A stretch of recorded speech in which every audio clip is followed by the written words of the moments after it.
The weekend is just about here. Welcome back to another edition of the Friday Five. Let's jump right into mortgage rates. Man, there are some good things going on in mortgage rate world. So VA 30-year fixed, 6.01%. FHA 30-year fixed, 6.0%. Conventional 30-year fixed, 6.29%.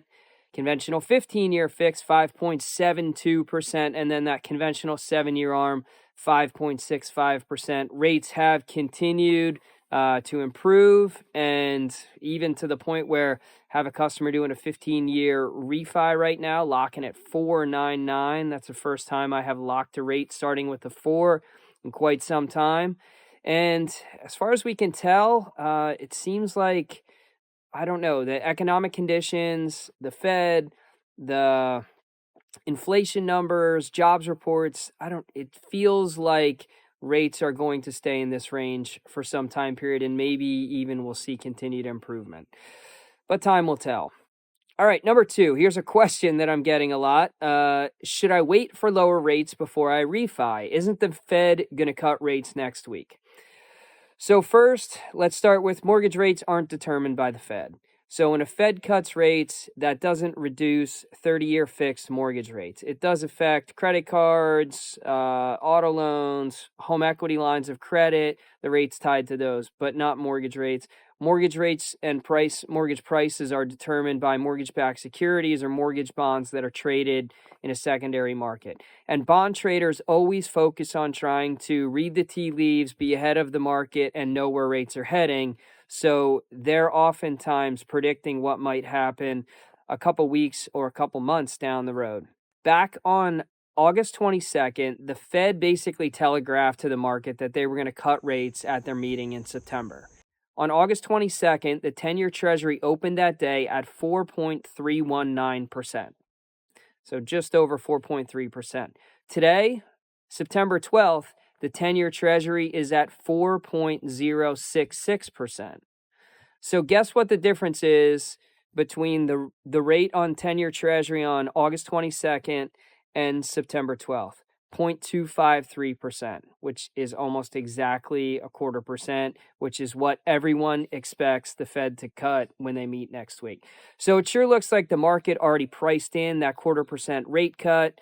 Could you wait to see if rates get better if you're considering a refinance? Of course you could, but if a refi makes sense now, then you could be missing out on monthly savings this month, next month, and in the future as you wait. And if the market turns the other way, you could totally miss your opportunity, which certainly happened to people last September. All right, number 3, is a no-cost or low-cost refi a real thing?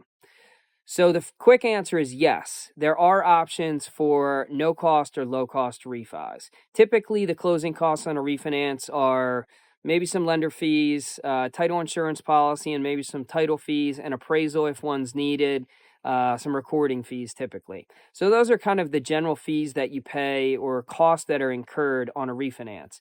Now, is there the ability for the lender to give you a no-cost or a low closing cost refi? Yeah, but that is done through a lender credit. So essentially, the lender gives you a credit towards those closing costs that then helps offset or negate them. But the lender typically is not going to do that for free. This is a for-profit business, and no one is doing loans for free. So the trade-off is going to be that the interest rate is going to be a little bit higher if you are getting a lender credit to go towards those closing costs than it would be if you either paid the closing costs out of pocket or rolled them into your loan. So it is an option, but you have to weigh the impact of the higher rate, and that obviously equals a higher payment compared to the reduction that you're seeing in the closing costs. I think this can be a great option for some people who could see a nice improvement in their rate right now based on where current market is versus what they have, but they also are feeling like, oh, well, maybe rates are going to continue to go down and I might want to refinance 12 or 18 months down the road. You can do a low or no closing cost refi now. Maybe you don't get quite as good of a rate as you could have, but you don't incur or roll in all those costs. And that does kind of open you up to maybe doing another refi 12 or 18 months down the road, or maybe even 6 months if we see some dramatic improvement. Okay, number 4, man, this whole week is almost about rates, but that is the big thing going on right now. So lower rates equals more buying power, and I thought I would just throw some numbers out there to really help quantify this. So a $400,000 loan at 7.25%, the principal and interest payment on that mortgage for 30 years would be $2,728.71. So that's the 30-year payment at 400,000, 7.25% rate. Now let's take that same $400,000 loan, but drop the rate to 6.25, which is pretty much where we are today, and the payment goes to $2,462.87. $265 less a month just because the rate went down 1%.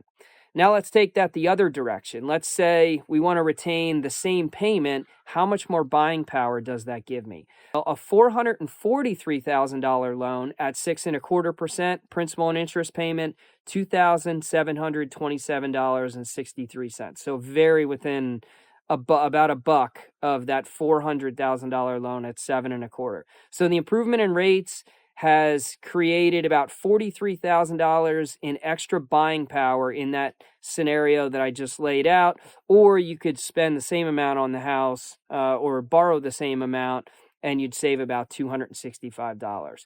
So obviously, lower rates helps everyone, but the flip side of that may mean that people may be willing to bid a little bit higher on that same property, and it could push prices up more. So we will see. Last but certainly not least, number 5, the quote of the week. This one comes from Martin Luther King Jr.